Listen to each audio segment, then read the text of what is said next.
right, good morning, everybody. This is Dee Reinhardt with Illinois WorkNet.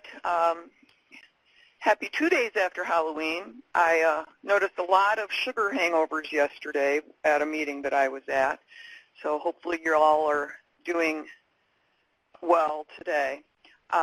We don't have a very big agenda, but we are working at this. Is everybody able to hear now? If you cannot hear by computer speakers, dial into this number. Okay. Okay. All right. So now let's go over these dashboard numbers. And this, there's a couple of lines here that we're going to have to talk about as the admin team to see what we want to do with these moving forward. But in most cases, I would assume that you are going to do business as usual as you would and just update the EPIC system. So that's what we're going to do, is figure out how we're going to mark the EPIC system. So looking at these numbers, the first few columns with the new cohort customers are in really, really, really good shape. I'm really proud of you guys. You've done a good job at getting those numbers down, and I appreciate that because that means more and more people are getting into training.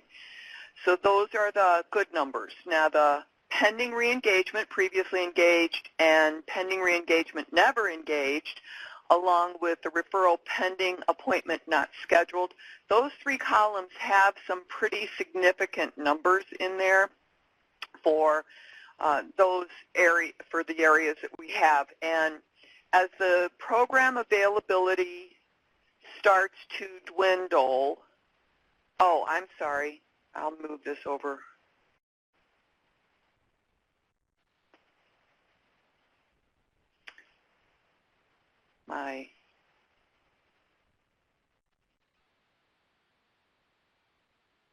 In the new Zoom platform, it just shows my screen the way my screen is. I forget that we're in Adobe Connect today. I apologize for that. So we have some larger numbers in here. And then under the CBO no-show column, the referral pending, no contact from customer, we have some very significant numbers in this column. And Northwest, I'm calling you out, you've got 31. South Loop, you've got 22. West Suburban, you've got 24. So those people are the customers that went to a CBO that had a 2151 uploaded that they were no contact.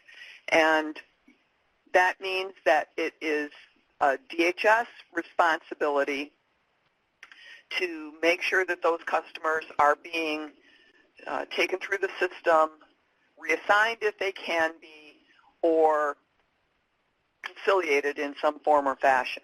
And I did these numbers this morning, so that row is fresh.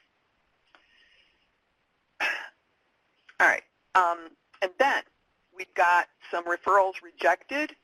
There are some new numbers on here, and the ones that are highlighted in yellow were on the call on October 19th, which means there's been no action taken with those customers. If you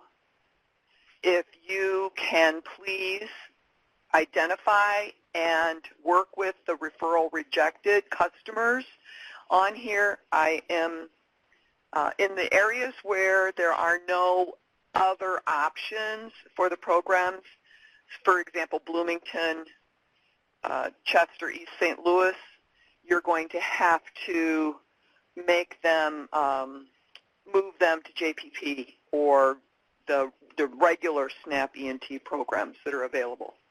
So we are going to be working on this whole closeout phase in the next few days. And then, not applicable for program, there's only one for South Loop, so that's pretty good. And recommend sanction, these are people that did something that need to be handled. Northwest, you've got 8. So D. Johnson from Northwest. you need to look into those too. All right. And then a couple of those other ones. So that's the numbers that I see, and like I said, the new referrals coming in from the CBOs, those are all in pretty decent shape. So we've just got to work on what we're going to do with these other customers and the referrals rejected and all of the ones that require some action from you. Now, we've had a couple of issues recently with the training programs, and I know that we worked on this past week trying to get all of the CBOs to update the numbers of openings that they have available for their programs. We are slowly working on closing out programs. In the system itself, you should be able to see in the reports, I just checked this out with our programmer, and everybody has access to the training program report.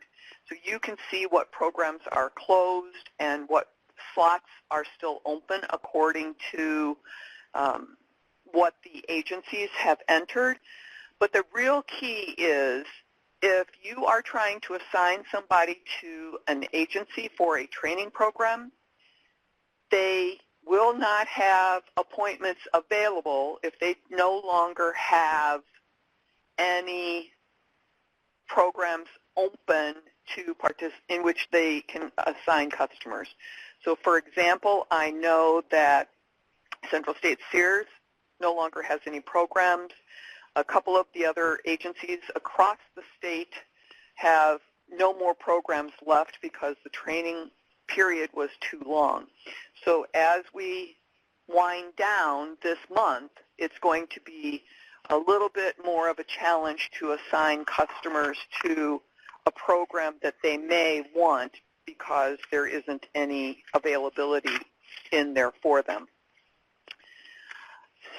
So then we need to work on that closeout phase of, in EPIC especially, of how we're going to assign them. And in most cases, it's going to be the option where the customer goes to regular SNAP ENT program.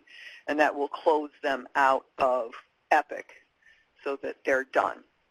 And we'll come up with a process. I'll work with Deidre and with our team in Illinois WorkNet to make sure that we have the right instructions for you to mark the people's progress pages in EPIC appropriately.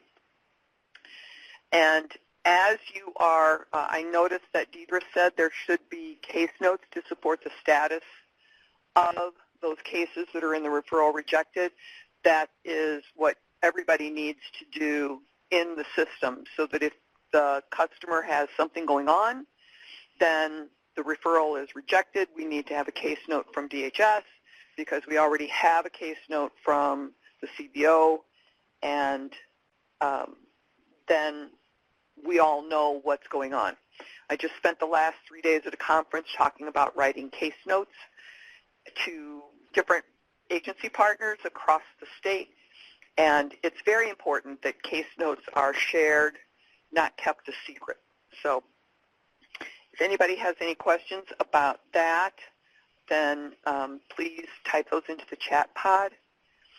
If you have any questions about the training programs, please enter those into the chat pod. And then as far as trying to get people assigned, we've had some issues.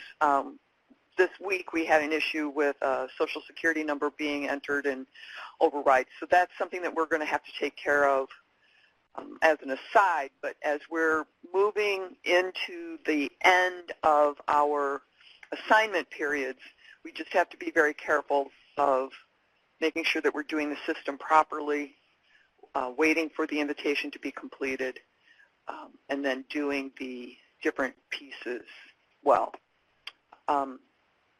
Deidre, I see you have your hand raised. I don't have access to open up a microphone because I couldn't get it to work today.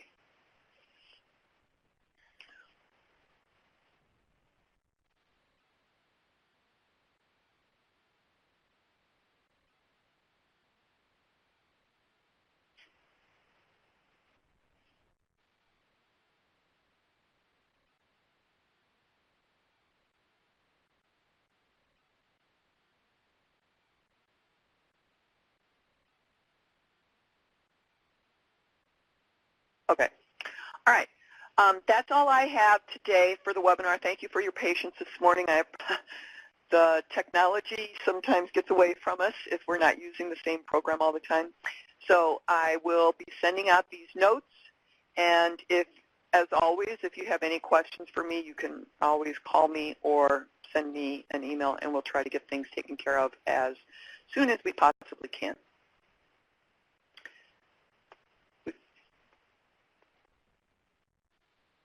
The dashboard numbers, Tracy?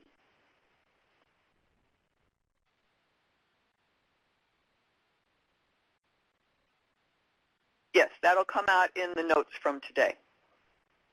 We'll post them on the training program updates page. And I think Deidre kind of sends out the same numbers in her workbooks that she sends. Oh, look at that. All right. Everybody have a great rest of your day. Have a wonderful weekend. And remember, clocks change Sunday at 2 o'clock in the morning. They fall back, so you get an extra hour of sleep. Bye-bye.